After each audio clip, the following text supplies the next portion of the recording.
በተደጋጋሚ እንደገለጻችሁትና እንደምታውቁት 97% ተማሪዎች ማለፍ ያልቻሉበት ሆኗል። የማብቃት ስራ የጎደለውን የመሙላት ስራ እየሰራ ማለት ነው። ያበቃችሁ ተማሪ ነው 3% ብቻ ያለፈው።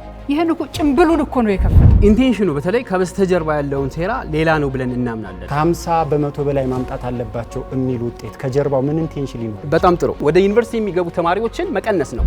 ምን ሰርታችሁ ነው የእናንተ መሪ የሚመሩት ትምህርት ሚኒስቴር ወደ እንደዚህ አይነት ስራ የገባው?